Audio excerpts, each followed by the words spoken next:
Bonjour et bienvenue au 6e jour de cette seconde édition du Salon du promoteur littéraire online. Aujourd'hui, c'est samedi, c'est détendu, c'est ouvert. Alors, nous allons ouvrir cette journée avec un thème bien particulier, si cher à Pauline Ongono, la présidente d'Acolyte, lire des livres, des livres. La lecture, c'est quelque chose d'important. On est toujours en train de lire. Il y a toujours quelque chose qui nous fait parcourir un texte. On ne peut pas passer une journée sans lire. On lit toujours quelque chose et on apprend toujours quelque chose. Alors aujourd'hui, pour aller un peu plus loin dans ce domaine, dans cette pratique, j'ai avec moi Ézéchiel Luxé. Ézéchiel Luxé qui nous vient de Haïti. Bonjour Ézéchiel.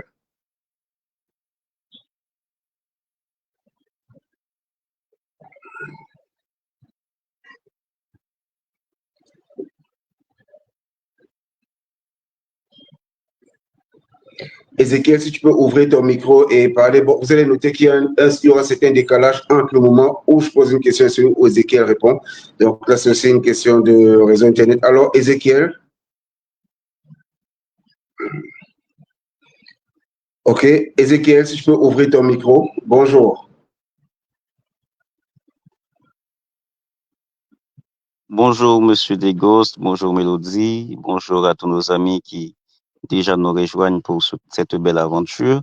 C'est un plaisir de vous retrouver à l'occasion de la deuxième édition de SAPLO, Salon des promoteurs littéraires online, afin de partager ensemble autour de ce thème, lire des livres, des livres.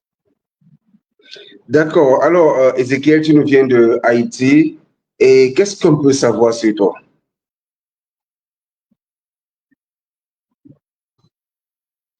Je suis un jeune poète, je suis éducateur en Haïti et je participe souvent à des initiatives qui tentent à mettre en exergue la littérature en Haïti, surtout au Gonaïve, parce que je suis basé au Gonaïve, et la cité de l'indépendance d'Haïti. D'accord. Et je vois Habituellement, qu'il y a un je centre peine. publie Il y a un centre sur peine là-bas. les réseaux sociaux des textes et,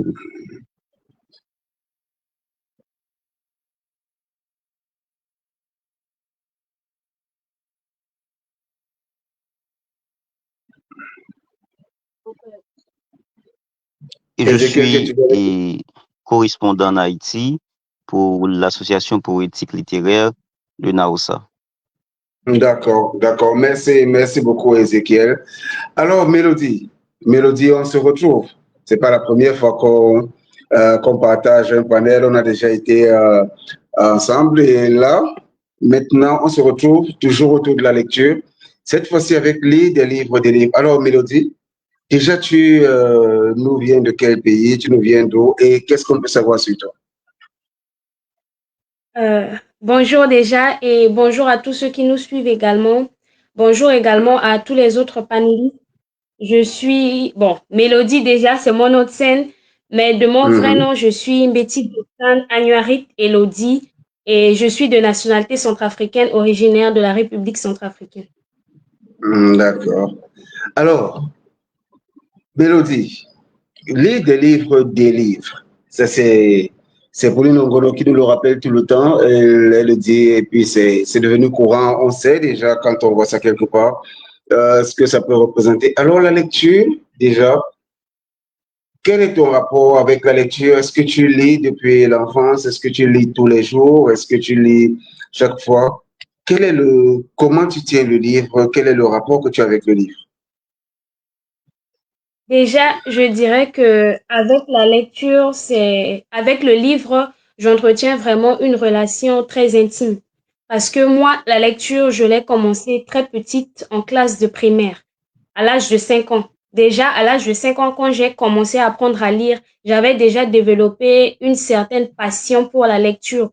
Et c'est ce qui m'a accompagnée jusqu'au lycée et même aujourd'hui à l'université où je suis en train de terminer. Donc, je dirais que j'ai toujours été passionnée par la lecture.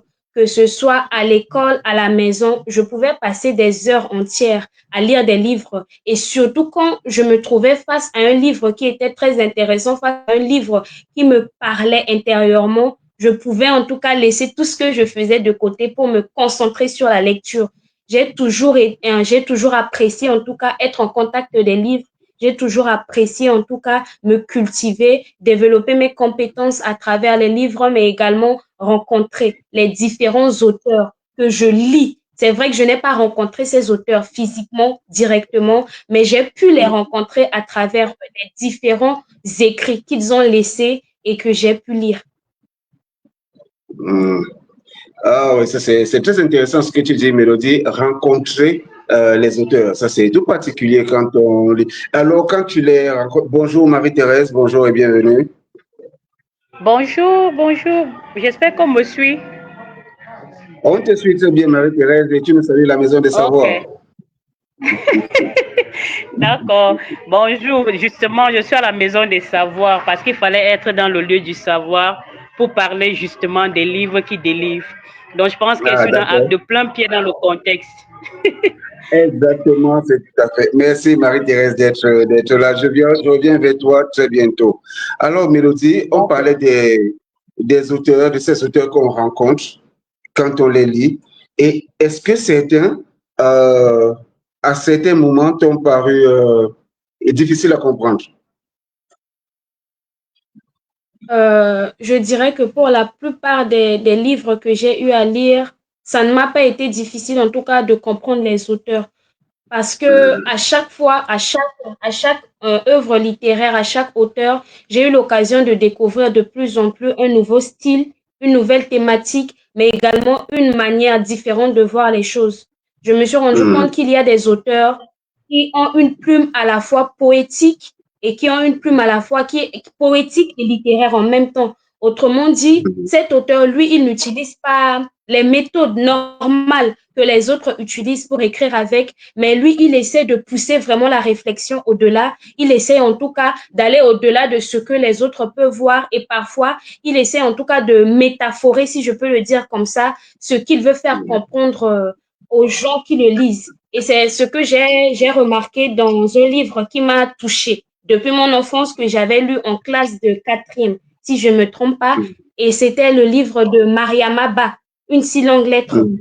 Je dirais que Donc, ouais. ce roman est un roman vraiment poétique qui m'a touchée au plus profond de mon être, en ce sens que Mariama Ba essaie de mettre en lumière deux personnalités de la femme africaine, toutes les deux émancipées, mais l'une qui est beaucoup plus attachée aux traditions et l'autre qui décide en tout cas de se séparer de ces traditions-là. Et à travers ses plumes, à travers son écrit, elle ne se contente pas de dénoncer, mais elle appelle également à la conscience et c'est une plume vraiment poétique, une plume vraiment profonde que je dirais que j'ai vraiment appréciée. Et donc, mon rapport avec les auteurs varie toujours, en tout cas en fonction des thématiques qui sont abordées, en fonction de la plume de cet auteur, en fonction de la manière à laquelle l'auteur aborde, en tout cas la thématique qui lui tient à cœur. Mais je dirais que jusqu'alors, je n'ai pas vraiment eu de difficultés à comprendre la plupart des auteurs que j'ai lus depuis que j'ai commencé la lecture. Super. Tout à l'heure, on reviendra sur tes outils de lecture pour comprendre quelles sont les dispositions que tu as prises pour que le livre ne te soit pas compliqué. Donc, je reviens vers toi tout à l'heure pour ça. Alors, Ézéchiel, toi qui nous viens de Haïti, toi qui tout à l'heure me parlais de ce pays et puis de comment la littérature évolue. Alors, toi, quel est le premier livre? Est-ce que tu te souviens de ton premier livre? Bon, je me rappelle pas vraiment de mon premier livre, mais Mhm, je pense que ça devait être la Bible parce que je suis aussi religieux et je me mhm, rappelle quand j'étais enfant, je faisais partie d'un groupe, donc on me choisissait assez souvent pour faire de la lecture biblique. Donc, je pense que c'est de là que se débutent mes expériences avec la lecture. Mais avec le temps, j'étais devenu très curieux. Donc, quand j'étais encore dans les classes fondamentales, il y a mes grands frères et mes grandes sœurs qui étaient déjà à l'université. Donc, je les veillais pour pouvoir lire dans leurs documents, tout ça. Et je pense que c'était des moments vraiment enrichissants pour moi. Et à l'époque, certaines personnes ne me comprenaient pas. Ils me disaient que ces livres-là sont trop grands pour toi, il faut arrêter, il faut pas lire ces genres de livres parce que ce n'est pas dédié aux enfants de ton âge. Mais malgré tout, j'ai toujours eu cette curiosité d'apprendre plus, surtout quand les livres parlent des choses que je n'ai jamais connues, je n'ai jamais expérimentées. Donc là, ça suscite grandement ma curiosité. Donc je pense que c'est ici que c'est débuté mes expériences avec la lecture. D'accord, d'accord. Merci, Ézéchiel. Alors, est-ce que tu peux me dire s'il y a un livre pour toi qui a été le plus difficile à lire?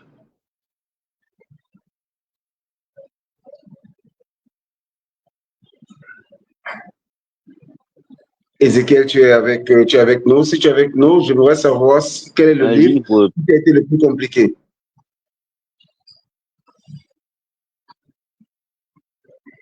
un livre plus compliqué, donc je pense que oui. Je pense que à l'époque, quand je commençais à lire euh, les livres de mes aînés, oui, il y avait des livres que je ne comprenais pas. Mais j'ai eu leur support parce que eux, ils m'expliquaient surtout, je pense que ce roman qui parle d'Ige la blonde, de Roland, les tragédies classiques, tout ça. Donc, Mhm. il ne m'était pas facile de les comprendre, mais j'ai eu ma grande sœur qui se donnait la peine de tout m'expliquer, ou du moins de m'expliquer au niveau de sa compréhension. Mhm. D'accord. D'accord, merci Ézéchiel. Alors, Marie-Thérèse, ou NT. Alors, NT, dis-moi, comment va d'abord le samedi aujourd'hui à la Maison des Savoirs? Merci beaucoup, Ray. Je pense que la Maison des Savoirs, c'est vous qui donnez la vie à la Maison des Savoirs. Lorsqu'il y a des dédicaces, des événements classiques comme des dédicaces, il y a la vie. Mais lorsqu'il n'y a pas ça, il y a la vie, mais pas la vie en mouvement. Il y a la vie parce qu'il y a les livres, il y a les auteurs qui ont écrit et on vient puiser. Mais la vie en mouvement qui fait partie des événements qui sont souvent organisés, je pense que c'est ça qui manque à la Maison des Savoirs. Mais sinon, il y a la vie des livres, et c'est là, tout est là. D'accord.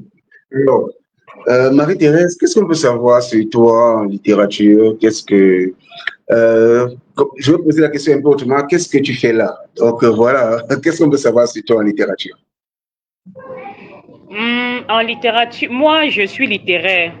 C'est-à-dire, quand je vais à l'université, je choisis de faire LMF. Je choisis de faire lettres modernes françaises. Et par la suite, je me spécialise en littérature française parce que j'ai cet ADN de l'intelligence linguistique. Moi, depuis le bas âge, je vais empiéter un peu sur la question je vais anticiper sur la Vas-y. question que vous avez posée à Ézéchiel. Moi, mes Mhm. premiers livres, c'est de Barbara Catland, les romans à l'eau Ouais. de rose. Les Mhm. romans de Barbara Catland, à côté les romans d'Harry Potter. J'ai lu beaucoup de livres de l'école des sorcières. Et Mhm. j'étais me retrouvais dans le monde et tout. Et donc, ça a été très facile pour moi de faire mon choix, qui était très intentionnel quand j'arrive à l'université. Et je choisis donc de faire LMF. Je me spécialise en littérature. Et jusque-là, je sens que mon ADN, ça ne donne pas encore avec la littérature française. Parce que comme l'a dit tout à l'heure Ézéchiel, on était trop dans la monotonie. On tournait en rond. Il faut apprendre les trucs de Molière, de Jean-Paul Sartre et tout. Or, on a une littérature en mouvement, qui est la littérature africaine. Et je me reconvertis pour faire littérature africaine. Donc, je suis spécialiste en littérature africaine et j'ai choisi d'explorer le champ de l'immigration clandestine. Donc, c'est tout moi en termes de ce qu'on peut connaître de moi en termes de. Et je suis ma thèse en littérature africaine. spécialisation. Donc, lorsqu'on parle des écritures postcoloniales sur le plan de l'immigration clandestine, c'est-à-dire on veut questionner l'immigration clandestine. Pourquoi les Noirs veulent toujours partir alors qu'on a déjà tout ce qu'il faut, à la place qu'il faut? Pourquoi on veut toujours partir? C'est la question sur laquelle je me suis adossée, ou c'est la problématique qui m'a le plus alléché. Donc, voilà moi, en termes de littérature. Au-delà de ça, je suis passionnée par la littérature et j'ai déjà écrit un livre aussi qui, c'est juste, je vous avais déjà parlé de ça, je crois, une, deux fois. Ouais, je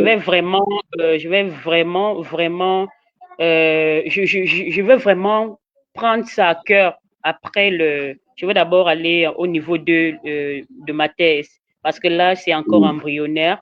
Et pour véritablement m'inscrire dans le champ, parce que je vais être écrivain, c'est aussi quelque chose qui me passionne.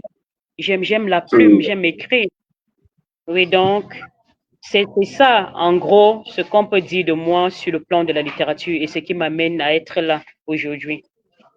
Ok, merci, MT. Alors, les livres, quand tu les as lus, est-ce qu'il y a un livre pour toi qui te marque jusqu'à présent, ton coup de cœur, quoi, ton coup de cœur en lecture? Qu'est-ce que tu as lu et aujourd'hui, tu te dis, j'ai lu beaucoup de livres, mais celui-ci, c'est certainement le meilleur livre que j'ai eu à lire. Oui, exactement. J'apprécie beaucoup la plume de Yasmina Kadra. Il a une plume très forte. Peut-être c'est aussi par rapport à ma personnalité parce que j'ai un tempérament dominant. Et donc, quand je le lis, je sens qu'il répond exactement à mes attentes. Jusqu'ici, le livre qui m'a le plus touché, c'est Les Sirènes de Bagdad de Yasmina Kadra, qui fait, comment dire ça, l'itinéraire, qui trace l'itinéraire d'une femme qui se lance dans le terrorisme alors qu'elle a tout. Rien ne lui manque. Elle a tout, elle se lance dans le terrorisme. L'itinéraire qu'il a utilisé, la manière qu'il a abordé cette problématique, pour moi, c'était la meilleure. Et aujourd'hui, ça reste pour moi l'un des meilleurs livres que j'ai lu jusqu'ici. Et c'est mon préféré en tout cas. Yasmine Kadra, c'est vraiment mon préféré. D'accord. Donc, je suppose que tu adores ces hirondelles aussi. Oui, j'ai lu ces hirondelles. La nuit, à l'intérieur de la nuit, j'ai même regardé le film à l'intérieur de la nuit 2 fois. J'ai lu plusieurs de ses livres, D'accord. Et je crois même que là où tu es installé à la Maison des Savoirs, juste derrière, un peu vers la gauche, il y a un de ces livres qui est là à chaque fois que j'arrive à la Maison des Savoirs. Non, non, quand je dis à gauche, ma gauche à moi. C'est ma gauche à moi. Donc, c'est sur ta droite, mais à l'autre bout de l'étagère. Oui, il y a un de ces livres. Je prends la peine de guetter tout le temps quand j'arrive là, essayer de voir. Alors, bon, le temps que les autres se reconnectent, je reste avec toi. Maintenant, la littérature, la lecture. Tout le temps, on est en train de rappeler l'importance de la lecture. On dit toujours qu'il est important de lire, il est important d'avoir des livres. Pourquoi aujourd'hui encore, on continue, MT, à parler, à faire des campagnes de sensibilisation pour la lecture? Pourquoi aujourd'hui on continue à parler de l'importance de la lecture plutôt que d'aller peut-être, bon, je ne sais pas, peut-être vers une meilleure lecture, mais pourquoi tout le temps on doit revenir à l'importance de la lecture? Wow, très belle question, Ray. Je pense que la littérature en Afrique reste comme la liberté. Jusqu'aujourd'hui, on veut la liberté. C'est-à-dire, chaque temps, on a la liberté. Mais comme Aimé Césaire dit, on a une liberté factice. On n'a pas la vraie liberté. C'est la même chose avec la lecture. En Afrique, on ne lit pas. Et on est obligé de revenir sur la prise de conscience que tout se trouve dans la lecture. D'ailleurs, la connaissance, c'est le pouvoir. Lorsque tu sais que tu sais, tu es au-dessus des gens. Même si il n'y a personne qui est au-dessus qui a le monopole du savoir. Mais quand tu sais que tu sais, les gens te suivent, les gens t'écoutent. Et il y a de cela, je vais ouvrir cette digression, Monsieur Ray, avant de revenir. J'étais en train de regarder un YouTuber. Et le YouTuber disait que les gens qui ont les plus grands postes aujourd'hui, ce ne sont pas des personnes compétentes, ce sont des personnes qui parlent bien, qui savent utiliser les mots qu'il faut. C'est-à-dire, celui-là, il a la connaissance, il utilise sa connaissance à bon escient. Il ne vient pas juste faire du blablabla, mais c'est quelqu'un qui sait viser pour atteindre sa cible. C'est-à-dire, et il disait, c'est très important de connaître, mais c'est encore mieux de savoir de savoir manier cette connaissance-là. Et je l'ai expérimenté dans mon lieu de service. C'est-à-dire, chaque fois que je prends la parole, je travaille à telle enseigne que ma parole ait un impact. Que mon boss ne m'oublie pas facilement. C'est-à-dire, je ne dis pas beaucoup de choses, mais quand on me donne la parole, j'essaye de dire ce qu'il faut à la place qu'il faut et au moment qu'il le faut. Et je pense que c'est ça qui nous manque en Afrique. Pourquoi? Parce qu'on ne lit pas. Lorsqu'on est trop sur les réseaux sociaux, etc., et ça nous bouffe le temps. Or, la lecture est très importante. C'est un acte qui est non seulement un acte qui te nourrit, mais aussi un acte qui te donne le pouvoir de nourrir les autres. C'est-à-dire, pour nourrir les autres, il faut d'abord se nourrir. Sinon, tu n'auras rien à donner. Pour donner, il faut que tu aies d'abord. Sinon, tu n'auras rien à donner. Et pour donner, monsieur Ray, je ne sais pas combien de temps vous faites, combien de temps vous faites ou combien d'heures de temps, voilà. Combien d'heures de temps vous mettez dans la lecture pour pouvoir diriger des conférences, pour pouvoir être modérateur. Et je suis sûre que chaque fois que vous voulez prendre la parole en public, c'est un défi. Et ça vous pousse à la lecture, pousse pour avoir le verbe qu'il faut. Parce que quand les gens t'appellent conférencier, il faut répondre à ce statut, bien évidemment. Tu ne viendras pas dire loger là, dire où je... Non, il faut que tu assumes pleinement le statut qui t'a été donné dans une conférence. Et ça te pousse à la lecture.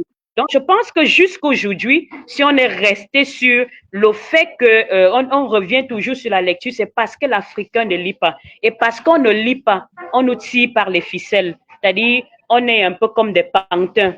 Quand de l'autre côté, ça bouge, on bouge. Quand ça ne bouge pas, on ne bouge pas. Or, quand tu as le pouvoir de la lecture, tu sais ce que on ne te marche pas dessus. Tu sais qui tu es parce que tu as la connaissance et tu t'assumes pleinement.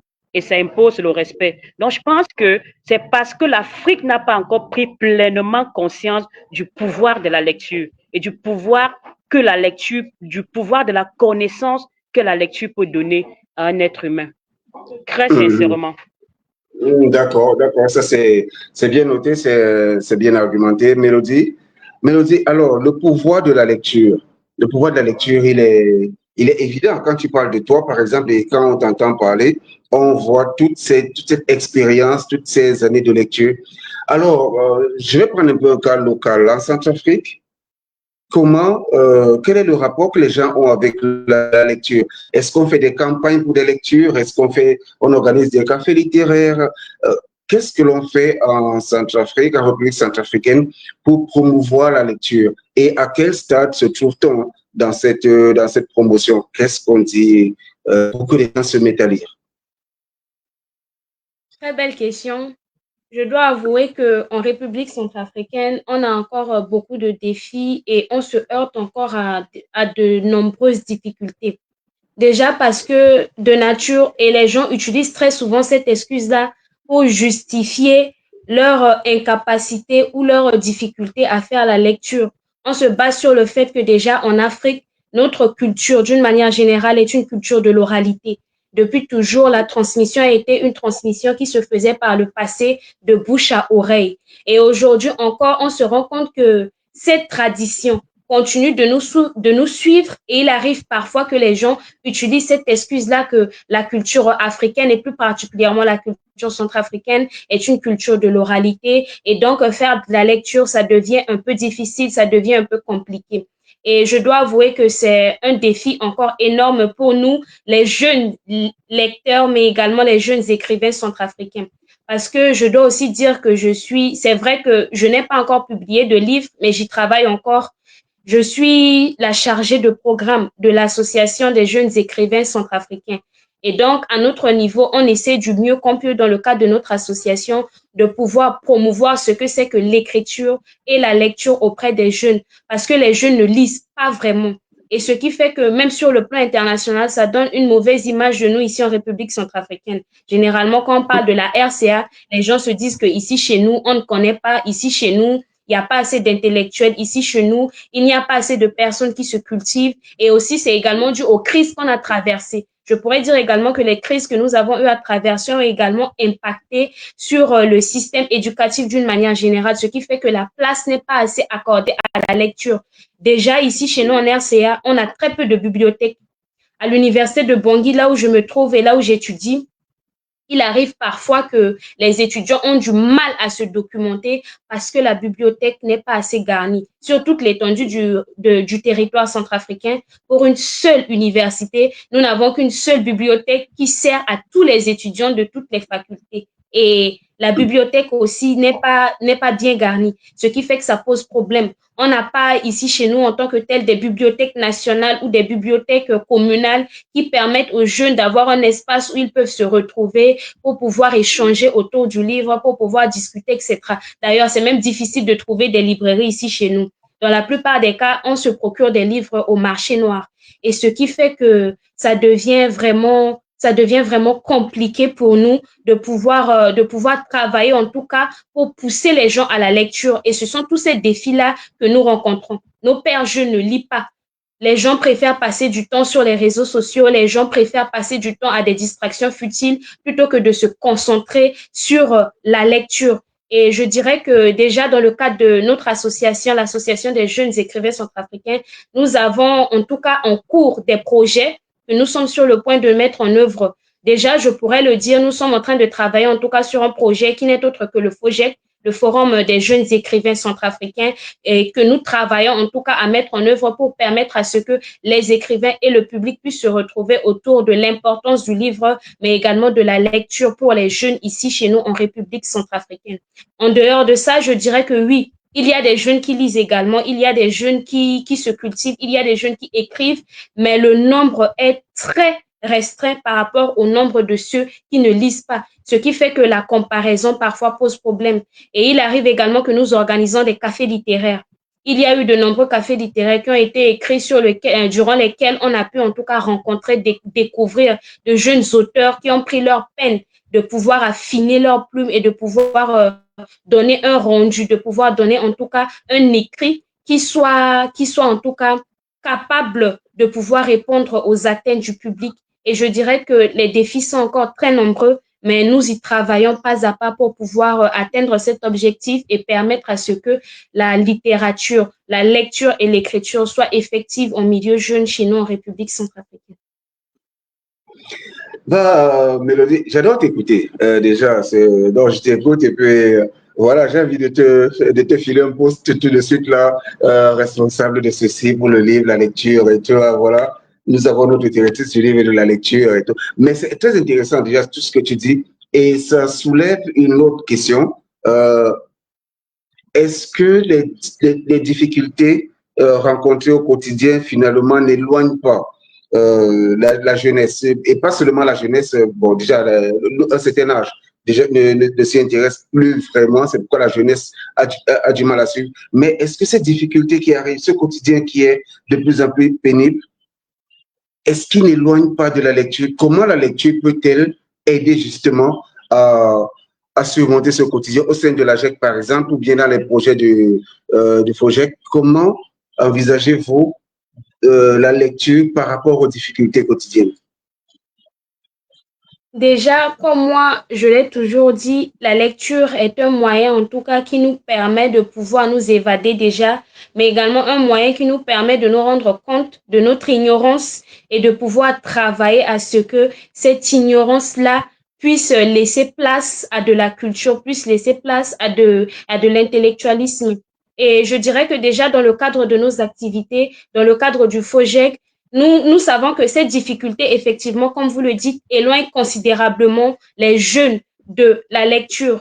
Et nous disons que en mettant en place, en tout cas, ce genre d'activité, en créant des espaces d'échange durant lesquels nous allons parler à cœur ouvert avec nos pères jeunes, leur dire que c'est vrai, nous avons des difficultés, c'est vrai, il y a des réalités qui ne nous permettent pas, en tout cas, qui nous éloignent fortement de la lecture, mais si nous nous en donnons les moyens, Parce qu'aujourd'hui, on sait que la lecture, elle n'est pas juste physique. On lit également, on peut avoir accès à des documents, on peut avoir aujourd'hui, je suis dans de nombreux groupes de lecture où on partage à tout bout de champ des livres et gratuitement. On ne paye pas ces livres-là, on nous les envoie, il nous suffit juste de télécharger et avec notre téléphone déjà, on peut commencer à se cultiver à base de notre téléphone, on peut déjà commencer à amorcer ce que c'est que la lecture. Et donc, nous essayons en tout cas à travers ce genre de discussion-là, à travers des conférences, de faire comprendre aux jeunes que on peut, par nos propres moyens, mais également par la vision, la détermination et la discipline, en dépit des difficultés que nous rencontrons, nous rapprocher davantage de la littérature et de la lecture. Et nous essayons aussi, à travers des activités culturelles, de pousser les jeunes à s'intéresser davantage à la littérature, à la lecture. Par exemple, en organisant des spectacles de slam, soit des concours d'écriture que nous faisons très souvent également, ou des concours de Miss Littérature, durant lesquels les jeunes peuvent allier leur passion, mais également on pousse les jeunes à travers cela à aimer la lecture, à se rapprocher davantage de la lecture et à surmonter les difficultés que nous rencontrons tous les jours. Je retiens beaucoup de choses et principalement la lecture nous fait prendre conscience de notre ignorance. Ça, c'est quelque chose que tu dis et que je retiens particulièrement. MT, je viens vers toi en attendant que la connexion d'Ézéchiel soit... OK, d'accord. Ézéchiel, tu es avec nous? Tu nous entends?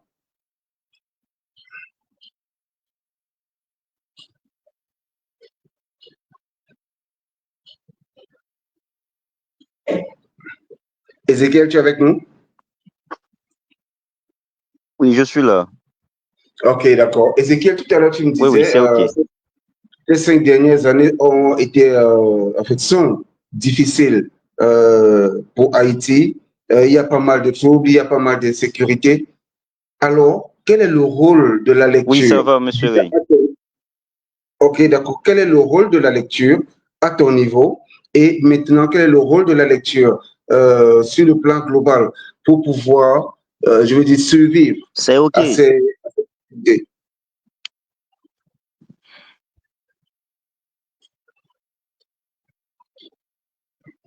Ézéchiel, tu me suis? Oui, je suis là.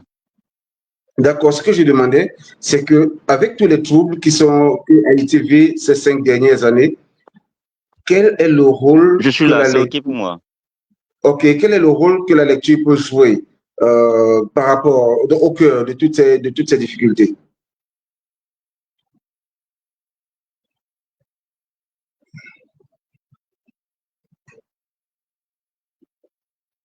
Bon, je crois qu'il y a un souci au niveau d'Ézéchiel.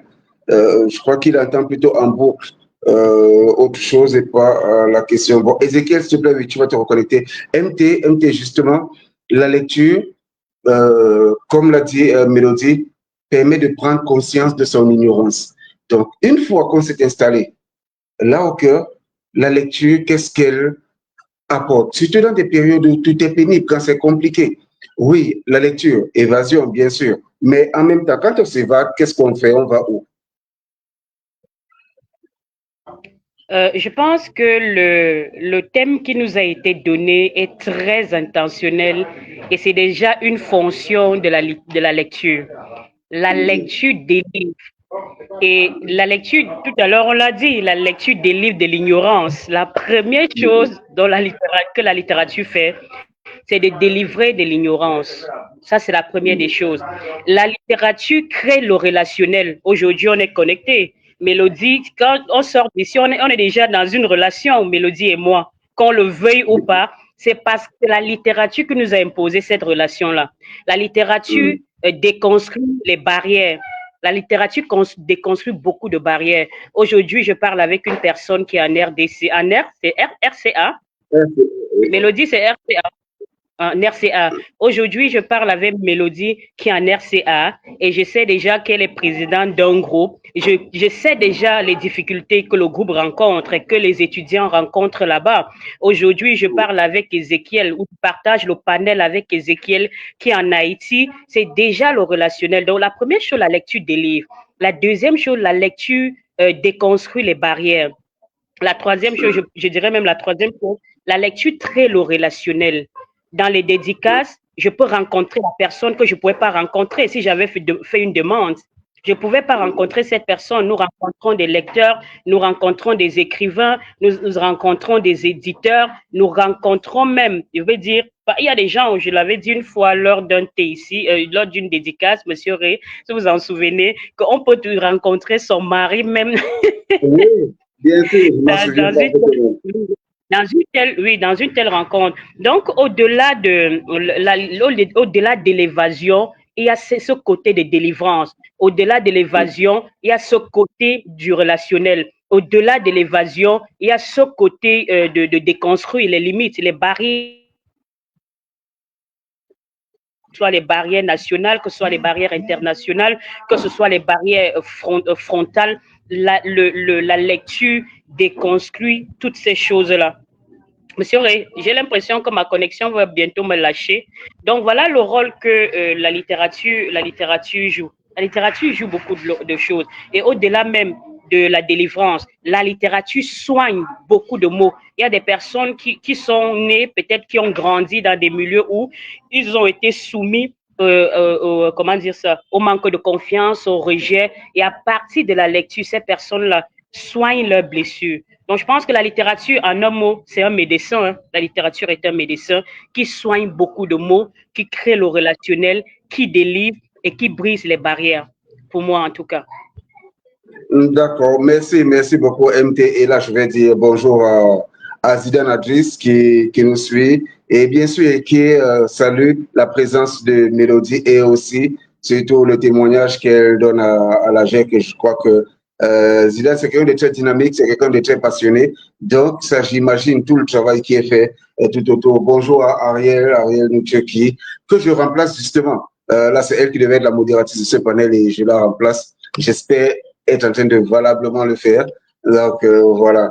Et je rappelle aussi à tous ceux qui nous suivent que c'est la seconde édition du SAPLO, je pense, dont je livre, c'est le thème global qui entoure.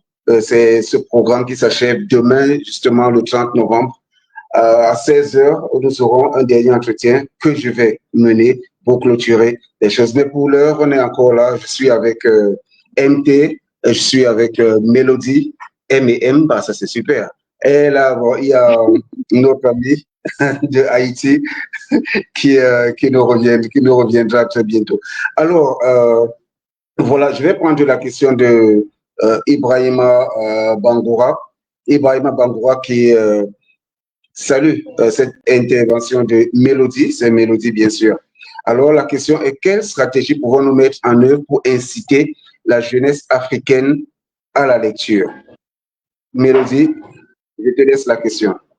Quelle stratégie pouvons-nous mettre en œuvre pour inciter la jeunesse africaine à la lecture? Bien sûr, tu as déjà répondu avec les cafés littéraires que vous faites, toutes les campagnes de sensibilisation, mais encore, et déjà sur le terrain, comment ça se passe? Déjà, on a un début de... Sur le terrain, déjà, donc, ça se passe comment, Mélodie?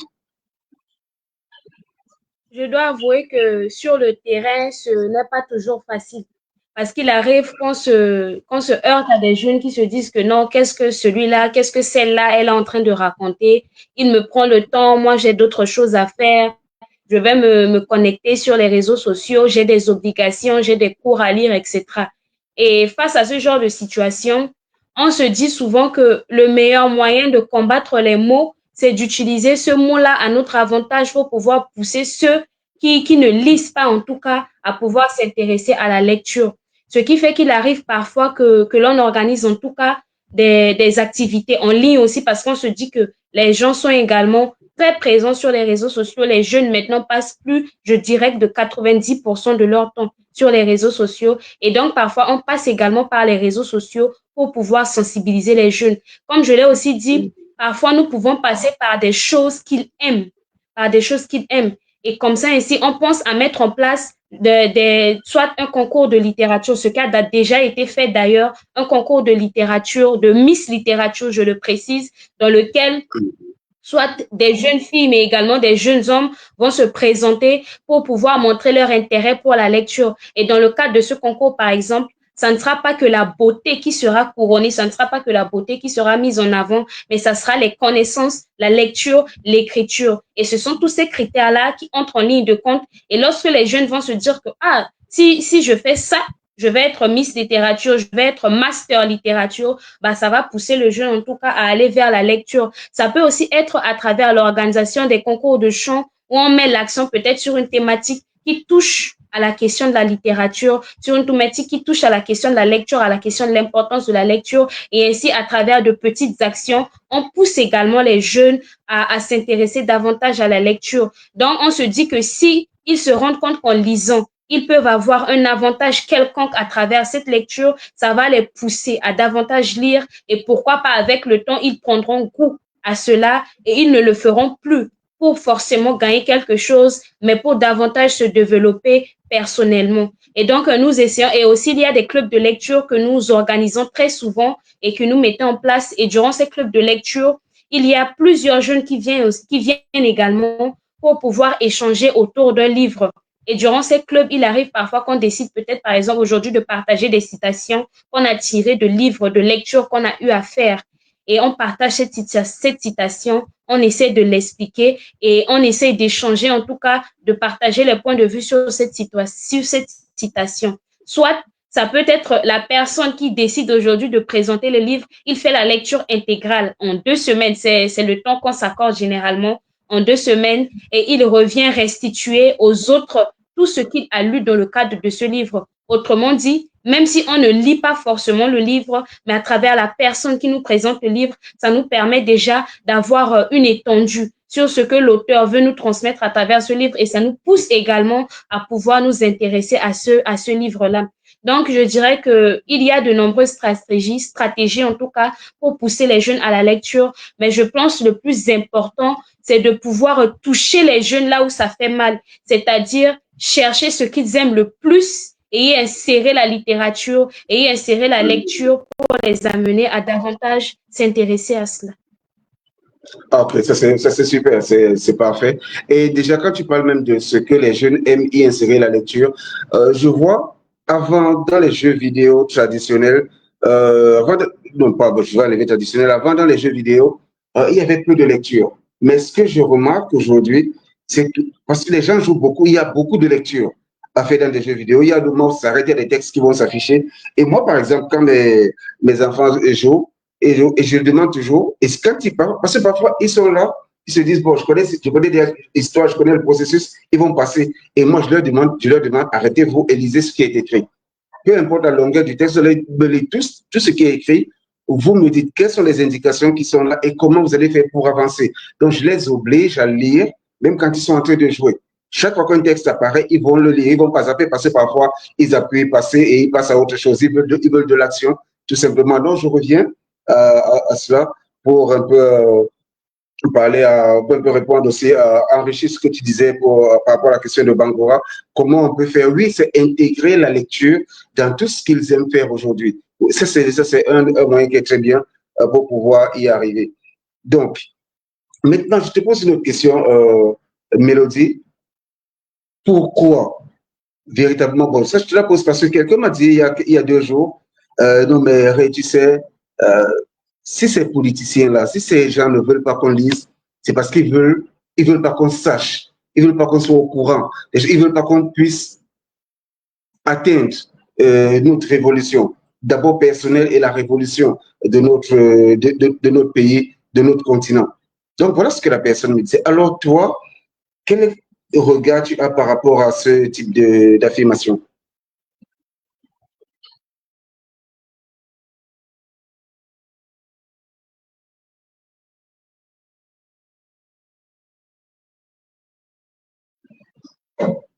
Désolée.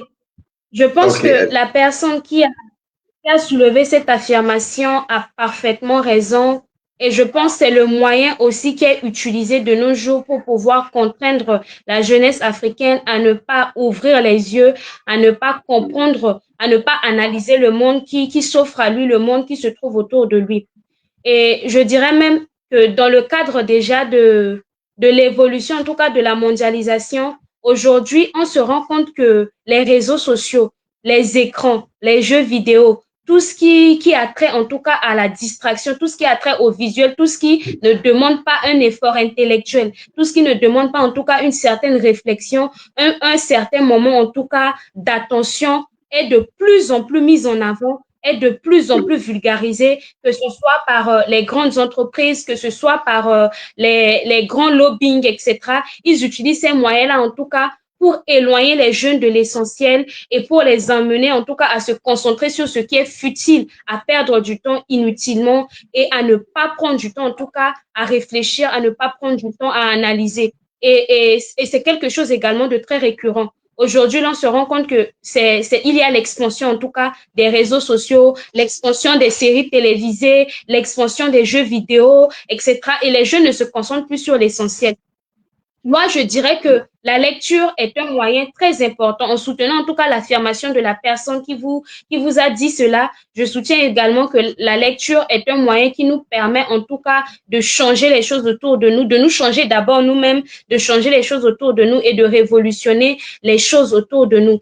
Parce que lorsqu'on forme les esprits à la lecture, ça sera difficile en tout cas de pouvoir manipuler un esprit qui a été formé en lisant, qui a développé un certain sens de l'analyse, un certain sens de l'esprit critique, un certain sens en tout cas d'un regard. C'est-à-dire que quand on lit, on voit au-delà de ce que les autres voient.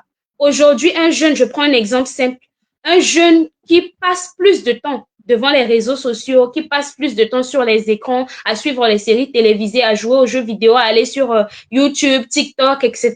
Et aussi, je précise, aujourd'hui, on peut aussi apprendre à travers les réseaux sociaux. Il suffit de trouver la bonne manière. Je ne dis pas que les réseaux sociaux sont nuisibles, mais il faut savoir utiliser les réseaux sociaux pour que ces réseaux sociaux nous permettent en tout cas de nous développer. Mais on se rend compte que dans la plupart des cas, les jeunes qui passent plus de temps sur les réseaux sociaux, devant les écrans, etc., c'est plus pour se divertir, plus pour passer des temps devant des choses futiles.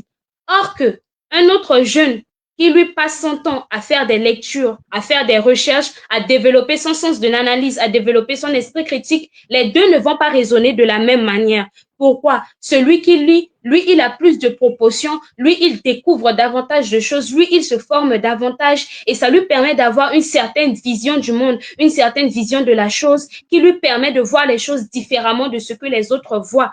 Tandis que celui qui passe plus de temps devant les écrans, sur les réseaux sociaux, etc., lui, il ne verra pas les choses de la même manière. Et lui, il sera plus facilement manipulable, plus facilement enclin à être utilisé que celui qui lit, que celui qui se cultive. Et c'est là où demeure l'importance de la lecture pour la jeunesse africaine. Et malheureusement, c'est ce que la plupart des jeunes africains et centrafricains, j'insiste, n'ont pas encore compris. Il y a un secret derrière la lecture, il y a une puissance qui se cache derrière la lecture. Non seulement quand on lit, avant tout, on apprend à se corriger. Comme je l'ai dit, on détrône l'ignorance pour couronner le savoir. En ce sens que quand on lit, on commence à corriger nos propres fautes, que ce soit nos fautes linguistiques, que ce soit nos fautes à l'écrit. Il y a des choses, il y a des erreurs que l'on pouvait faire avant, que l'on ne ferait plus si on prend plus de temps à lire. Aussi, quand on lit, on commence à découvrir certains auteurs, leurs points de vue, leurs idéologies. Et il arrive parfois qu'on puisse épouser, en tout cas, ce point de vue, épouser cette idéologie et se dire que oui, tel auteur a raison, tel auteur a raison. Et ça nous permet, en tout cas, de voir le monde au-delà, de pouvoir comprendre les choses au-delà, de développer, en tout cas, comme je l'ai dit, ce sens critique. Et ce qui va nous permettre, lorsqu'on va se rendre compte que tel dirigeant ou tel autre dirigeant ne fait pas bien, on va se dire non. Et on va avoir le courage de se lever, on va avoir le courage de pouvoir s'opposer. Mais quand on ne lit pas, on va se dire que on laisse le dirigeant faire comme il fait et les dirigeants vont avoir plus de facilité à pouvoir nous manipuler, à pouvoir nous utiliser comme ils le souhaitent. Donc, je pense que c'est vraiment, la personne qui vous a dit cela a parfaitement raison. La lecture est le meilleur moyen de réussir. Et plus on forme les esprits, plus on forme la jeunesse africaine, plus on forme les populations africaines, plus il sera difficile à nos dirigeants de nous manipuler, plus il leur sera difficile de pouvoir nous utiliser. Car comme j'ai l'habitude de le dire aussi, il y a un adage que j'aime bien. Et si les jeunes, si la jeunesse africaine, si les populations africaines se décident de lire, je pense que cet adage-là va trouver toute sa place. L'adage dit: on peut tromper une partie du peuple tout le temps. On peut tromper tout le peuple une partie du temps, mais on ne peut pas tromper tout le peuple tout le temps. Parce que qu'on le veuille ou pas, il y aura des gens qui vont lire, il y aura des gens qui vont développer leur conscience, qui vont aiguiser l'arme de l'intellectualisme et qui vont se lever pour dire non et s'opposer. Mhm. Très riche, très dense, très intense et parfaitement logique. Donc, voilà. Ézéchiel, tu es avec nous maintenant, tu m'entends bien?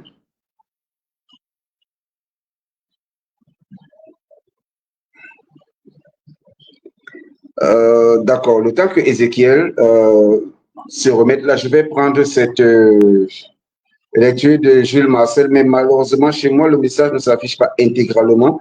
Bonjour, Jules Marcel, il dit, nous avons dans notre littérature des auteurs familiers, des classiques tels que Guillaume Oyonombia, Francis Bébé, Mongo Betty, ce sont les grands classiques camerounais qu'on a lus ou entendu, qu'on a lu ou dont on a entendu parler à l'école.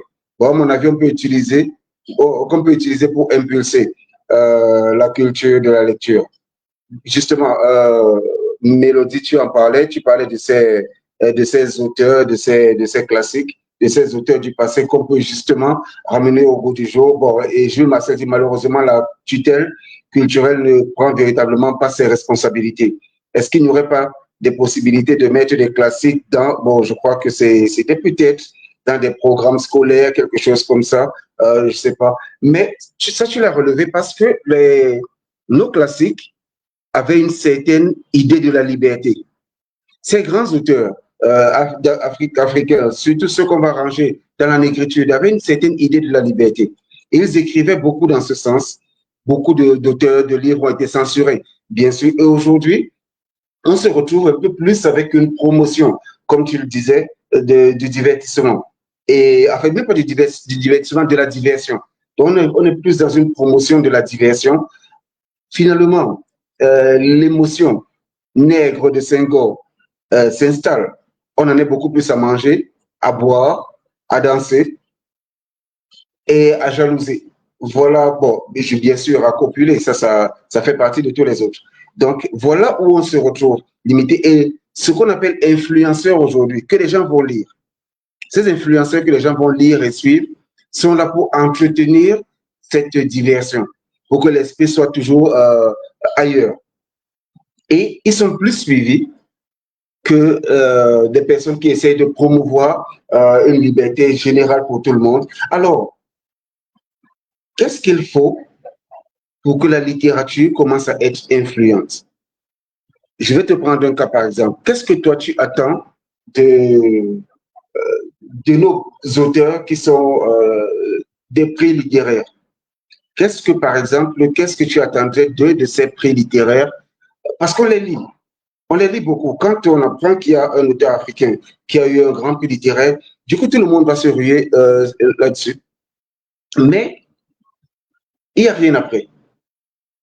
Après cette lecture-là, il n'y a rien.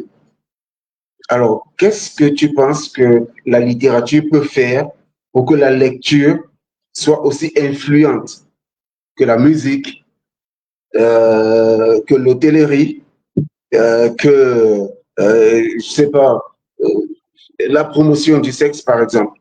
Parce que voilà des choses qui sont très influentes et très suivies sur les réseaux. Alors, qu'est-ce que la littérature peut faire pour être aussi influente et gagner un terrain tel qu'elle devient un véritable, je ne sais pas dire une véritable arme, mais un véritable atout pour la libération globale des consciences?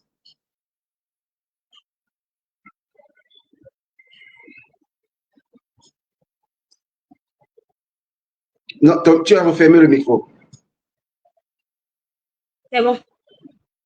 En tout cas, c'est une très belle question et une question très pertinente, je l'avoue. Avant tout, je souhaiterais clarifier une chose aussi. Le problème aujourd'hui avec les écrivains, avec les jeunes écrivains plus particulièrement, c'est parce que lorsque l'on écrit, on se précipite, on se dit qu'on préfère plus écrire pour le plaisir d'écrire, pour que les gens sachent que non, moi j'ai écrit, pour que les gens sachent que non, moi j'ai tel passif comme ça en termes d'écriture de livres, en termes d'œuvres, mais on ne cherche pas vraiment à mettre de la qualité dans ce que l'on fait. Et c'est ce qui pose pour la plupart du temps problème avec les jeunes auteurs de nos jours. Lorsque l'on va prendre les grandes classiques, comme vous l'avez dit, les Mongo Mbeti, les Mariama Ba, les Amadou Kourouma, les Tiekami Douken, les Etienne Goemide, les Pierre Sami Makfoy, etc., on se rend compte que quand on ouvre aujourd'hui un roman ou un recueil de poèmes ou un recueil de nouvelles qui a été écrit par l'un de ces auteurs-là, on sent vraiment qu'il y a de la qualité. Déjà en ce qui concerne la forme de l'écrit, mais aussi en ce qui concerne le fond. C'est que ces auteurs, ils ont pris du temps, en tout cas, pour travailler leur style, pour affiner leurs plumes avant de pouvoir écrire. Et ils n'ont pas écrit juste parce qu'ils voulaient que les gens les découvrent, juste parce qu'ils voulaient faire du buzz ou juste parce qu'ils voulaient avoir de la popularité. Mais ils ont écrit pour pouvoir laisser un message, transmettre quelque chose et toucher, éveiller la conscience de nombreuses personnes. Et je pense que pour la plupart de ces auteurs, ils ont réussi à atteindre leurs objectifs parce que leur objectif principal était noble. Leur objectif principal, ce n'était pas la popularité, ce n'était pas la célébrité, ce n'était pas le buzz, mais c'était surtout d'éveiller les consciences, de pouvoir toucher une âme qui aurait en tout cas l'amabilité de les lire et que cette âme puisse également à travers leur œuvre, à travers leur écrit, être en mesure de faire de grandes choses, être en mesure de changer les choses. Et je pense que c'est un point sur lequel on devrait insister et sur lequel les aînés, en tout cas, devraient donner davantage de conseils aux jeunes écrivains qui commencent à émerger de nos jours. Parce qu'on se rend compte que les jeunes, eux, ils veulent plus la gloire que de pouvoir transmettre un message plus précis. Et c'est ce qui pose aussi problème. Parce que, comme vous l'avez dit, aujourd'hui, il y a des gens qui sont des prix littéraires, qui reçoivent des prix littéraires, etc. Mais il arrive que parfois on se dit que, comme vous l'avez dit, comme c'est un prix littéraire, je vais aller lire cet auteur pour découvrir sa plume, pour voir ce qu'il fait, etc. Mais lorsqu'on prend une œuvre de cet auteur ou de cette autrice, on se rend compte que le contenu n'y est pas. Il arrive même parfois que la forme aussi pose problème, que le contenu n'y est pas. Et il arrive parfois qu'on se décourage. On se dit, mais attends, c'est celui-ci qui a été promu prix littéraire, mais moi, je ne me retrouve pas. Mais moi, je ne vois pas la pertinence dans son œuvre. Moi, je ne vois pas en tout cas quelque chose qui puisse me toucher, qui puisse changer ma vie, qui puisse me permettre d'impacter autour de moi. Et je pense que c'est un point également très important pour que la littérature soit influente, parce que je pense qu'il y a de nombreuses personnes qui ont déploré également le fait que la littérature commence à regresser et qu'aujourd'hui, les gens écrivent plus pour le plaisir d'écrire qu'au lieu d'écrire en tout cas comme nos prédécesseurs, comme les anciens et comme ceux que moi je considère comme influenceurs, parce que moi j'estime que tous ceux qu'on suit sur les réseaux sociaux, pour moi ce ne sont pas vraiment des influenceurs, parce que moi, quelqu'un devient influenceur quand il produit quelque chose qui impacte la société dans laquelle il se trouve. Et c'est ce que nous avons pu voir avec ces auteurs par le passé. Mais aujourd'hui, c'est très difficile, en tout cas, de trouver des jeunes émergents, des jeunes écrivains, des jeunes auteurs qui puissent produire un contenu, qui puissent toucher le public, qui puissent impacter la société autour d'eux. Et ce qui fait que ça joue également, il y a certaines personnes qui se disent que pourquoi lire à partir du moment où même les auteurs, même les autrices qui nous donnent des œuvres, qui produisent des œuvres, ont du mal à pouvoir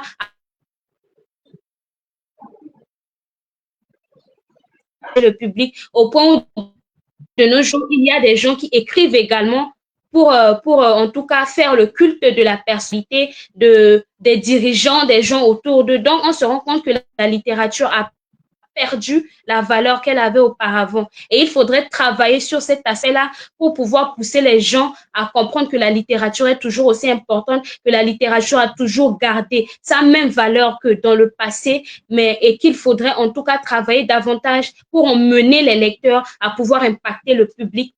Ensuite, ceux qui sont généralement prix littéraires, eux, après la sortie de leur livre, quand ils sont couronnés prix littéraires, comme vous le dites, après, il n'y a rien qui se passe. La personne ne met pas en place des stratégies, ne met pas en place des moyens pour pouvoir emmener les jeunes, pour pouvoir emmener son public à s'intéresser davantage à la lecture. Lui, il se dit que, OK, je suis prix littéraire, les gens vont lire mon livre et ça s'arrête là. Or qu'en principe, quand on est prix littéraire, on devrait mettre en avant cette idéologie-là de pouvoir promouvoir la littérature, excusez-moi la redondance, de promouvoir la littérature, la lecture et d'emmener les jeunes il faudrait pousser le public que l'on a à ne pas se concentrer que sur nos écrits à nous, mais à davantage découvrir d'autres auteurs. Et c'est ce que généralement les prix littéraires font très difficilement. Ils n'emmènent pas leur public, ils n'emmènent pas les gens autour d'eux à pouvoir suivre d'autres auteurs, à pouvoir découvrir d'autres auteurs. Et je pense que les prix littéraires, eux, ils devraient également travailler sur cet aspect-là. Ils devraient faire comprendre à leurs fans, à leur public que je ne suis pas le seul, qu'il y a de nombreux autres auteurs qui sont tout aussi pertinents et ont mené les gens à découvrir la littérature, c'est-à-dire que chaque prix littéraire devait travailler à son niveau. Ça ne doit pas s'arrêter seulement sur le prix qu'il a eu, mais ça doit aller au-delà, emmener son public à découvrir davantage. Donc, voilà un peu ce que je pourrais dire pour emmener en tout cas la littérature à être un peu plus influente de nos jours. Merci, Mélodie, et je partage vraiment cette appréciation de Jules Marcel qui dit tu es pertinente et c'est enrichissant de t'écouter. Je partage pleinement. Parce que la faiblesse des prix littéraires, je parle des auteurs qui ont reçu ces prix littéraires, est qu'ils se limitent à avoir des publications. J'ai reçu tel prix, mais il n'y a pas d'action. Les prix littéraires, c'est des prix, ils n'ont pas d'action, ils ont reçu leur prix, ça reste avec eux et la petite condition dans laquelle ils se retrouvent. De telle sorte qu'on dira aujourd'hui, moi je voudrais qu'on ne dise plus que les Africains ne lisent pas, mais plutôt que les Africains n'écrivent plus. Parce que je crois que ce sont les Africains qui n'écrivent plus. Si, comme Jules Marcel le demande, de mettre nos classiques dans le domaine public afin qu'ils soient plus facilement accessibles, parce que c'est difficile de les trouver déjà. Si vous voulez du Victor Hugo, vous l'avez très facilement. Si vous voulez du Sartre, ou bien vous les avez très facilement. Mais si vous cherchez du Cheikh Hamidou Kane, alors il va falloir ramer. C'est pas libre d'accès, c'est pas facile de les retrouver. Et ceci soulève une inquiétude. On a envie de retourner lire ces anciens qui savaient susciter en nous cette liberté, ce besoin de liberté, de sortir de soi pour atteindre autre chose. Parce que l'écriture d'aujourd'hui, d'abord les prix littéraires, on dit que c'est une écriture d'assimilé. Donc ils sont primés parce qu'ils écrivent par rapport aux personnes qui leur donnent ces prix. Et bon, à la lecture, ce n'est pas très fort quand on va les lire et qu'on va regarder l'engagement pour l'Afrique que l'on ne retrouve pas dans leur texte est exactement le même non-engagement qu'on retrouve dans leur vie de tous les jours. Parce que si ces prix littéraires avaient vraiment conscience de ce que l'Afrique a besoin de lecture, l'Afrique a besoin pour pouvoir grandir, je crois que s'ils avaient cette conscience, l'Afrique serait aujourd'hui très puissante question littérature. Mais on en est comme avec Jules Marcel, à repartir vers les classiques en se disant, OK, moi je vais aller lire tel, pour retrouver cette âme que l'Afrique littéraire a portée pendant un certain temps. Tu l'as bien dit, aujourd'hui on écrit pour le fun, on écrit tout simplement parce qu'il y a la main qui gigote. Donc ce n'est pas que les Africains ne lisent pas, ils lisent. Mais ils lisent quoi? Qu'est-ce qu'on leur propose?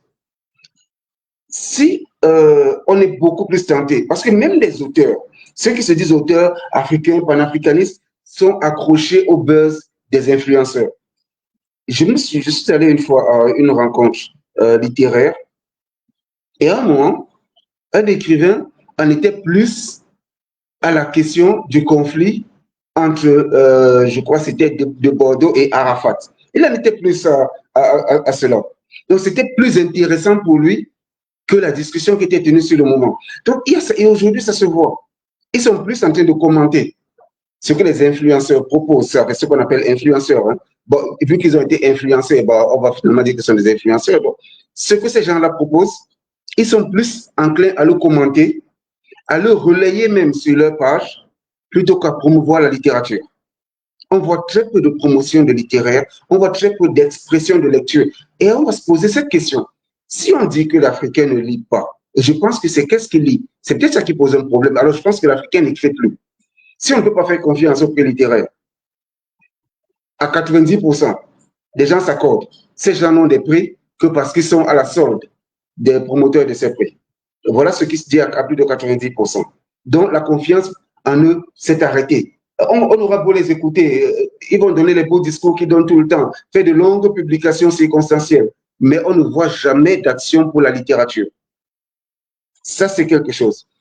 Maintenant, il y a des groupes comme la scène littéraire, dirigée par celle qui se fait appeler Ngouambeti sur les réseaux sociaux, Agnès Ndazwa, qui organise des cafés littéraires à très grande échelle. Alors, si tous les auteurs, bon, elle n'est pas autrice, bien sûr, elle est avocate, mais hyper passionnée de lecture. Mais si tous les auteurs, je dis, si tous les auteurs pourraient s'asseoir et promouvoir la lecture par leur présence, par leur action directe, plutôt que par de vagues lignes, c'est pas moi, glaner ça et là, sur Internet, et en attendant le prochain prix qui va les remettre en lumière, déjà, ça nous pose un problème au niveau de la lecture. Parce qu'on voudrait les lire, comme on veut aller relire les classiques.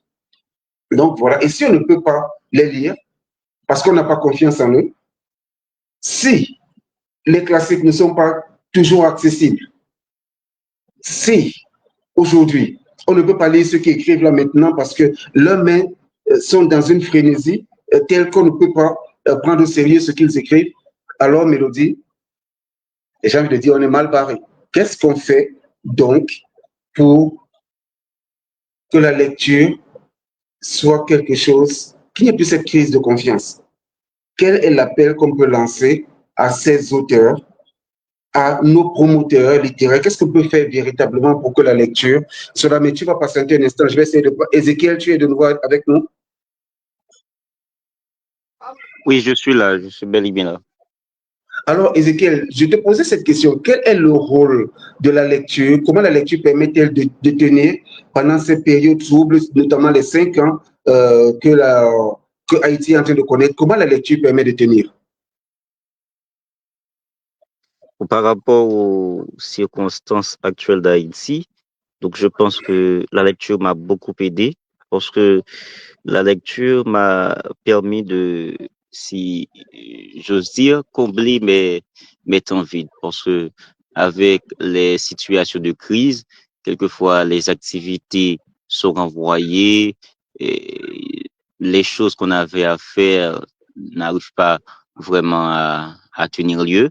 Donc, il faut vraiment de la lecture pour essayer de combler le vide. Parce que et sans cette activité de lecture, je pense que moi, personnellement, je serais vraiment stressé parce que quand on regarde la situation et on ne voit pas d'où le secours viendra, comment ça se terminera, donc ça pourrait nous conduire à l'inquiétude, au découragement. Donc avec la lecture, c'est un moment de se perdre un peu dans les écritures et d'oser rêver un nouveau monde, tout ça. D'accord. Ézéchiel, dis-moi, comment tu obtiens tes livres et comment tu fais parvenir des livres aux autres, déjà pour faciliter déjà la circulation du livre et pour promouvoir la lecture? Donc, déjà, il y a pas de grande librairie, surtout dans ma zone, mais il y a quelques petites. Donc là, avec les librairies, donc je peux me procurer des livres. Et surtout, il y a je fais partie de certains groupes qui partagent des livres en ligne. Donc ça nous permet de mieux faciliter les livres, surtout ceux qui sont en format PDF. Donc, pour moi personnellement, le fait de partager des livres, ça, je le fais en cadeau et quelquefois, je soutiens des concours. Donc, comme prime, on offre des livres aux participants. Donc, personnellement, c'est ma façon à moi de me procurer des livres et aussi de partager avec les autres. D'accord. Les dernières statistiques, notamment le journal Le Monde publiait qu'au 18 juin 2025, l'Afrique n'occupait que 5,4% du marché mondial du livre. Et l'Afrique, ça passe, mais l'autre chiffre, c'est l'Afrique importe pour plus de 500 millions de dollars la littérature occidentale et n'exporte que pour 81 millions de dollars la littérature locale. Alors, ça nous pose un véritable problème au niveau de la lecture. Ce qui veut dire qu'on consomme grandement la littérature occidentale. Et si elle ne répond pas à nos besoins directs, qu'est-ce qu'on fait? Quels sont les livres, par exemple, que tu trouves en librairie là-bas? Qu'est-ce qu'on retrouve le plus comme livre? Est-ce qu'il y a plus de livres d'auteurs haïtiens, d'auteurs africains, ou alors c'est comme partout, en majorité des auteurs français, américains, anglais et autres? Alors, il y a plusieurs types de librairies. Par ici, il y a des librairies qui exposent plus les livres qui sont venus de l'étranger. Et Mhm. il y a d'autres qui vendent ou encore qui se spécialisent uniquement dans le secteur des écrivains haïtiens. Et Mhm. aussi, dans les bibliothèques, on trouve plus de livres haïtiens, surtout et des bibliothèques qui se donnent pour la promotion de la culture haïtienne. Donc, on retrouve majoritairement, pour ne pas dire uniquement, des livres Mhm. d'auteurs haïtiens. Mais Ça, c'est- il y a beaucoup de livres qui sont importés, des livres étrangers.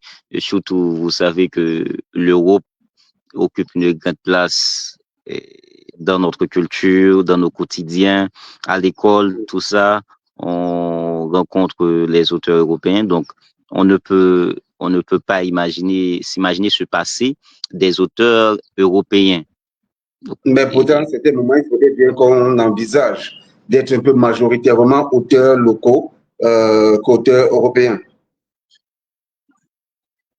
donc c'est un problème auquel on confronte parce que l'Europe c'est institué, si j'ose dire, comme étant un impérialiste dans notre culture, dans nos quotidiens. Donc maintenant, ça va dépendre de l'autonomie du pays en question. Donc c'est pourquoi on appelle à ce que les peuples noirs surtout de s'autonomiser afin Mhm. que les écrivains, les écrivains locaux qui sont sur place et qui connaissent les réalités, puissent nous offrir ce dont nous avons besoin. Sinon, nous serons enfermés dans des rêves qui ne pourront jamais se réaliser parce que les situations ne sont pas les mêmes, les réalités ne sont pas les mêmes. Donc, si je prends un livre d'un écrivain européen et pour dire qu'on va essayer de pratiquer ou encore de considérer ses conseils pour développer le pays. Donc, je pense que ce serait mal parti. Donc, en ce Mhm. sens, c'est un appel pour, pour que les écrivains locaux ils puissent produire afin que nous pouvions en bénéficier de leur œuvre. Mhm. D'accord. Je reste avec toi pour la question de Zidane Hadis, déjà qui mentionne la crise de la lecture suivant, pardon, la crise du contenu causée, enfin, la crise du contenu causant la crise de la lecture. Donc, et comment peut-on faire maintenant pour remédier à ces problèmes? Parce que bon, déjà, il faut commencer par la crise du contenu. La lecture suit le contenu. Donc, déjà, comment on peut faire pour que nos jeunes auteurs réapprennent à écrire? Parce que je crois que c'est un des problèmes majeurs concernant la lecture. Même quand on va trouver, je parie que parmi les auteurs, dans les lectures d'auteurs haïtiens que l'on rencontre, en majorité dans les bibliothèques et les librairies là-bas, ce sont des auteurs d'une certaine période et des auteurs d'un certain âge. Les jeunes auteurs, leur écriture, de façon globale, pas seulement Haïti, mais de façon globale, chez nous, on l'a constaté, les jeunes auteurs sont tellement pressés. Mongo Betty disait en son temps que les jeunes sont très pressés, ne prennent pas le temps de travailler. Et Mélodie a mentionné tout à l'heure, prendre le temps d'écrire.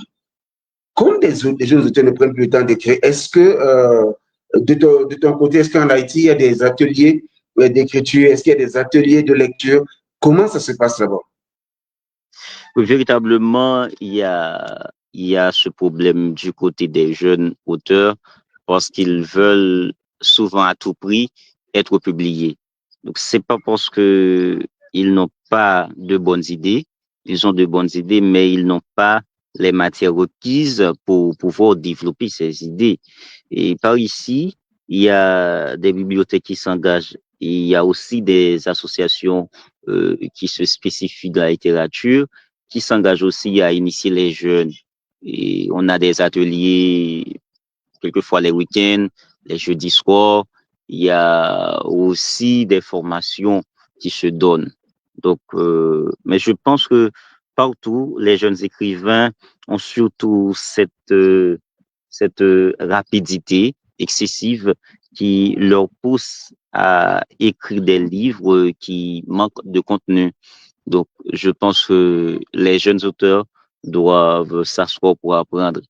Donc, c'est vrai, ils ont de bonnes idées, mais ils doivent apprendre des anciens, des spécialistes, et comment ils peuvent développer leurs idées, comment ils peuvent écrire, si j'ose dire, des bons livres. D'accord. Et je vais terminer avec toi avant de repasser vers Mélodie. La lecture, aujourd'hui, au cœur de tous les débats. La lecture, on trouve que parfois c'est un frein à l'épanouissement politique. Donc, ou à l'épanouissement du politique, pas l'épanouissement politique, mais l'épanouissement du politique. Et ce serait peut-être une raison pour laquelle on va plus mettre en avant la musique.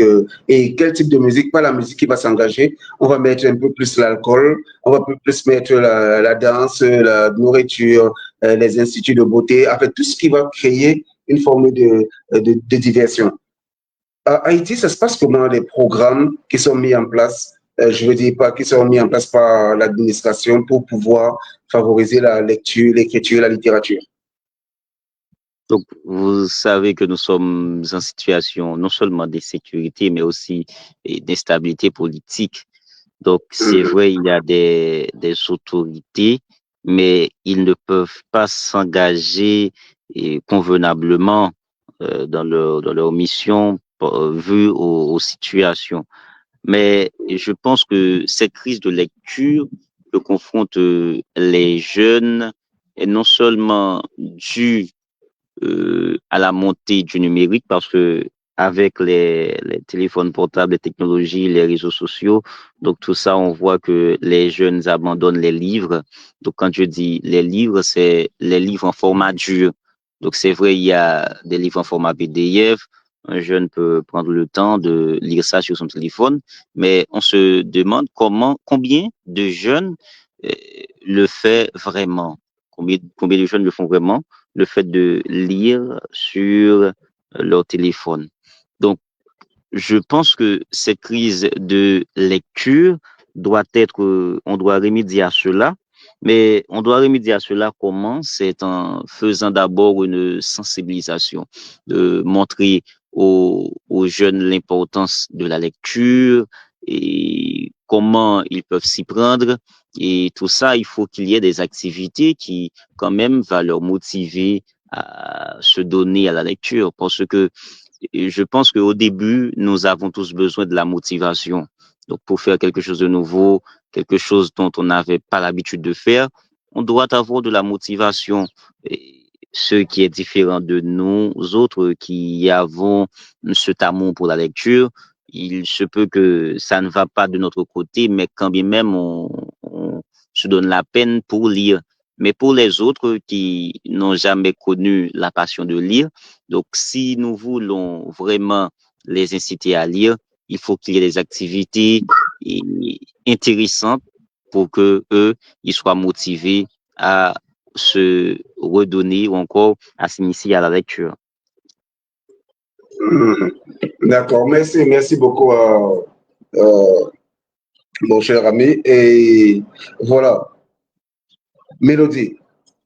Zidane, John reste sur la même lancée, sur la même question qu'avec notre ami Luxé. Alors, qu'est-ce qu'on peut faire face à ces jeunes? Déjà, dis-moi, les ateliers à RCA, ça se passe comment? Est-ce que l'administration vient s'impliquer pour favoriser les ateliers? Est-ce que même les auteurs, les écrivains, est-ce que vos aînés favorisent cela? Et si jamais ça existe, quel est le contenu, de façon globale, quel est le contenu de ces ateliers? Déjà, pour être honnête, je dirais que l'administration, le politique, d'une manière générale, ne s'investit pas vraiment dans une politique, en tout cas de promotion de la lecture, de l'écriture, de la littérature au profit de la jeunesse. Il n'y a pas vraiment une volonté politique en tant que telle, que ce soit au niveau du politique, que ce soit au niveau de l'administration. Et dans la plupart des cas, l'initiative de ces ateliers vient très souvent des jeunes, des quelques rares jeunes qui sont conscients de l'importance de la lecture et qui décident en tout cas d'organiser ces ateliers pour pouvoir parler de la lecture, parler de l'écriture, parler de la littérature et avoir un espace d'échange où ils peuvent vraiment discuter de leur passion. Concernant déjà l'atelier dont j'ai parlé, dans le cadre déjà de cet atelier, bon, disons que c'est un club de lecture et disons qu'on bénéficie aussi un peu de l'appui, en tout cas de l'ambassade des États-Unis ici en République centrafricaine. Et c'est à travers cet appui qui est technique et matériel, en ce sens que l'ambassade met à notre disposition les salles pour pouvoir échanger, mais également sa bibliothèque pour pouvoir permettre aux jeunes qui s'inscrivent à ce club de pouvoir bénéficier des différents livres qui se trouvent à l'ambassade. Et donc, généralement, dans le cadre de ces échanges que nous organisons chaque 2 semaines le mois, dans le cadre de ces échanges, il est permis aux jeunes de pouvoir prêter des livres. Ils prêtent des livres et des livres qu'ils peuvent lire pendant 2 semaines. Ils ont le temps de lire les livres en 2 semaines et ils vont décider en tout cas, parce que c'est au choix, on n'impose à personne. Les jeunes qui décident en tout cas de venir restituer ce livre, ils le font lors de ce club. Ils viennent, ils restituent, que ce soit l'introduction, le développement, la conclusion du livre. Ils essaient de parler de ce qu'ils ont compris, de ce qu'ils retiennent de la pensée de l'auteur. Et ensuite, il y a des discussions, des échanges, etc., qui nous permettent d'en comprendre davantage. Et également, ils recommandent ces livres-là aux autres membres du club pour leur permettre de le lire. En dehors de ça, il arrive parfois que toujours dans le cadre du club, il y ait des concours d'éloquence, des concours de littérature qui sont organisés pour aider également les jeunes à davantage s'intéresser à la littérature, à davantage s'intéresser à la lecture, à l'écriture. Et il y a également durant le club des fois des moments d'échange où, comme je l'avais dit tantôt, on partage soit des expériences qu'on a eues à acquérir dans le cadre des livres, dans le cadre de lecture qu'on a eu à faire par le passé. Très bien, merci. Nous sommes à moins de 10 minutes déjà de la fin. Je rappelle tous ceux qui nous suivent que c'est le salon du promoteur littéraire online, le SAPLO, le thème global, je pense, dont je livre, le thème du jour, lire des livres, des livres. C'est la seconde édition et nous achevons, qui a débuté le 24, en introduction avec Junior Hossein qui est encadré, nos deux Miss Littérature, Tchad 2020, grâce Toydibaï et Lorena Nolwenn Lekefa, qui est Miss Afrique 2025. Et là, nous achevons dimanche avec notre panel très enrichissant. Mais pour l'heure, nous en sommes encore là et je vais vous demander à tous les deux, je commence par toi, je commence avec toi, Ézéchiel. Alors, un mot de fin pour la lecture, tout ce que tu veux, quelques conseils pour que la lecture soit un peu plus pratiquée, tes perspectives personnelles, tes ambitions, tes rêves. Alors, Ézéchiel. Alors déjà, je remercie Acolyte pour son initiative Saplo qui nous permet aujourd'hui de nous entretenir sur la question des livres.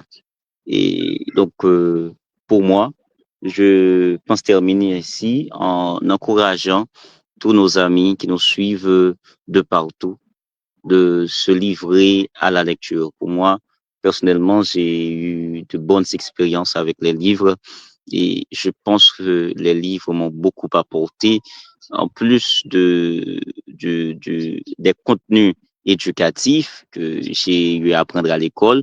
Donc, il y a les livres qui me permettent de me développer personnellement, de développer mon langage, mes inspirations, encore et même mes conceptions de la vie. Donc, en ce sens, c'est très conseillé pour que nous, surtout les jeunes, nous continuions à lire. Et je ne vais pas m'arrêter simplement au des jeunes, mais aussi pour les vieillards. Donc, disons mieux, les plus âgés, ils doivent toujours continuer à lire parce que à travers la lecture, on apprend, on se cultive, on se développe, tout ça. Donc, mes chers amis, c'était un plaisir d'avoir été avec vous. Donc, continuons à lire et à lire toujours. Merci, merci Ezekiel, et toujours un immense plaisir de t'avoir. Alors, Mélodie, comment on se quitte?